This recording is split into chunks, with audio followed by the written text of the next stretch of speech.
Bem-vindos à segunda parte de A Arte da Guerra, desta vez para irmos até ao Médio Oriente, onde, mais uma vez, palestinianos e israelitas estão em contenda na faixa de Gaza. Dizem alguns analistas que a repetição destes problemas acontece com excesso de coincidência antes de eleições em Israel, como é o caso este mês, ou mais propriamente em setembro, como é o caso este mês anterior às eleições. Como é que tem visto a evolução no terreno, embaixador? Eu não queria ser cínico ao ponto de dizer que já estava surpreendido pela circunstância de Israel não ter aproveitado a oportunidade de uma guerra noutro lugar que convoca as atenções do mundo para algumas ações na faixa de Gaza. É evidente que nós nunca encontramos nesta situação um único culpado. Nós verificamos que a Claro, Jihad Islâmica reagiu àquilo que foi a detenção de um seu chefe na faixa na,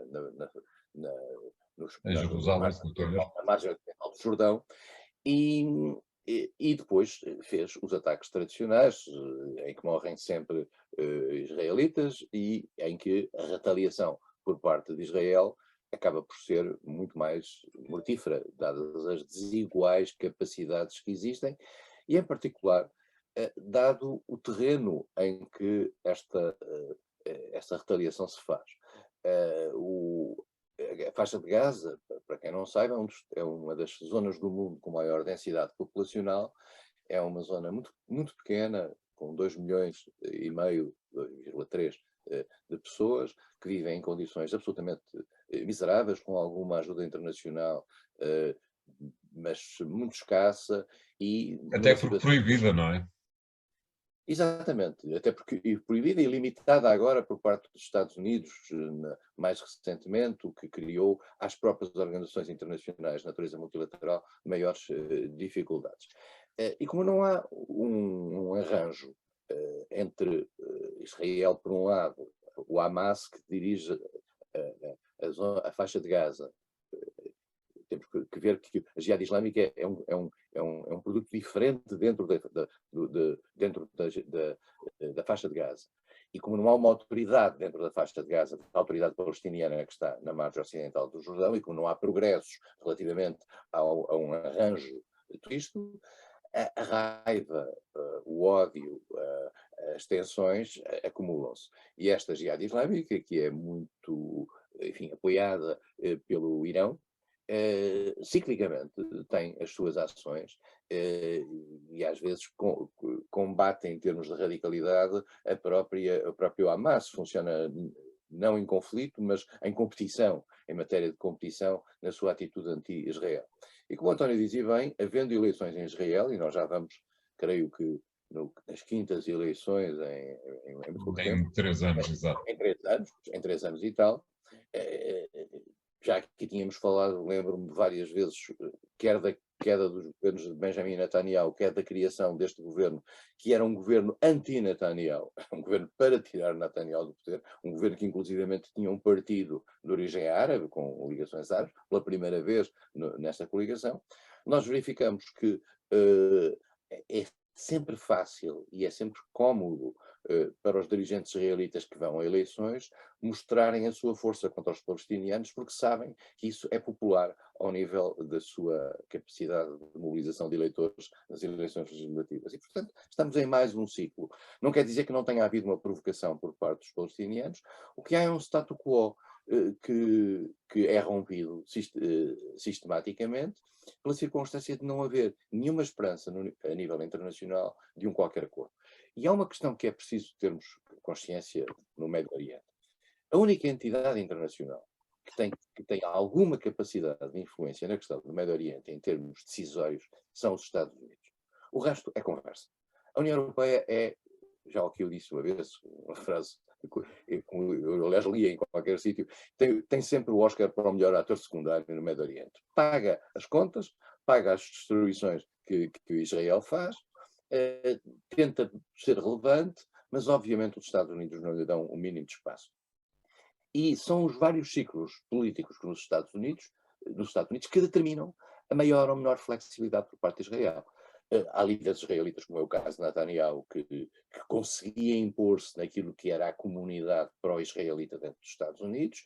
Há outros, estes novos líderes têm menos influência, mas apesar de tudo, dependem muito do apoio americano. E dentro dos Estados Unidos, como aliás agora se viu, há dois terrenos internacionais de apoio externo que são cíclicos, que são permanentes. Um é Israel, o segundo é Taiwan. Taiwan menos, mas Israel mais, porque é identitário relativamente a largos setores americanos da ascendência judaica, que têm fortíssimos lobbies, que no passado influenciavam mais o Partido Democrático e menos o Partido Republicano, mas que nos últimos anos, em particular depois da administração George W. Bush digamos, do salto para o Médio Oriente derivado da questão do 11 de setembro, acabaram por se equiparar. Os republicanos e democratas hoje têm mais ou menos uma posição similar. No Exato. passado, os republicanos eram capazes de impor a Israel algumas coisas. Foram os republicanos sempre que conseguiram, no essencial, enfim, com exceções, Bill Clinton também conseguiu. Mas normalmente eram os republicanos que tinham uma linguagem mais dura face aos israelitas e que conseguiam alguns acordos com o Egito, etc. Agora estão os dois mais ou menos equiparados e nós verificamos alguma diferença de linguagem entre, lembra-se da recente ida de Biden a Israel e a frase que teve no sentido de considerar Jerusalém capital de Israel, coisa que Trump considerou, mas que nenhum outro dirigente democrata tinha considerado até Biden, o que significa que estão-se os dois mais ou menos a equiparar. E por isso mesmo Claro. o desespero de vez em quando explode e morreram mais, desta vez morreram 44 pessoas. Nós temos que perceber que em 2000, já esquecemos, mas em 2021 morreram 200 e tal pessoas, quer Exatamente. dizer, em mais um ataque. Morrem normalmente muitas populações civis, morrem normalmente muitas crianças, porque aquilo são zonas edificadas. Eu conheço fisicamente a faixa de Gaza e, aliás, estava lá na noite em que morreu Yitzhak Rabin e estava a jantar com Mário Soares e Yasser Arafat nessa mesma noite na faixa de Gaza e os ciclos, a partir daí, foram praticamente imparáveis e até agora não se vê que haja possibilidade de qualquer entendimento. Pegando na frase que o embaixador disse no início desta conversa, de facto as duas partes parecem ter culpas. Recordo que há um ano, talvez há um pouco mais de um ano, chegámos a debater aqui a questão das eleições na Palestina, eleições que não aconteceram porque Israel se intrometeu.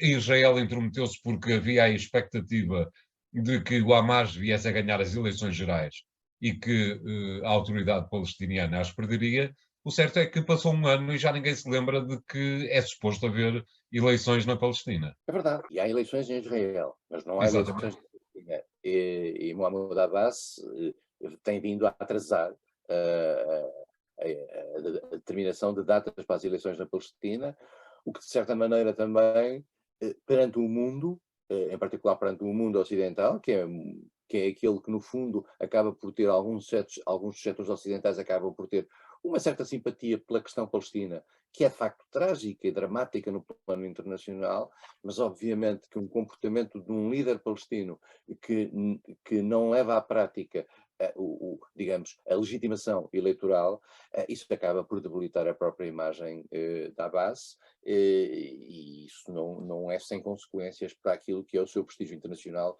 e a capacidade de mobilizar forças em função do seu terreno. Mas é evidente que aí a base joga também com a ideia de que tem medo que o Hamas faça aquilo que fez em Gaza e que consiga, digamos, dar um salto em frente.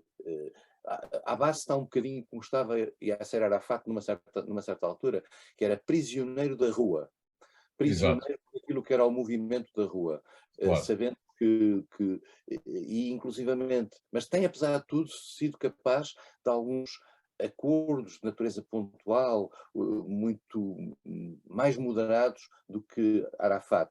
Arafat, quando estava para assinar algumas coisas, depois não ia à prática com o tal medo da rua. E então dizia-se aquela frase histórica que é Arafat não perde uma oportunidade para perder uma oportunidade.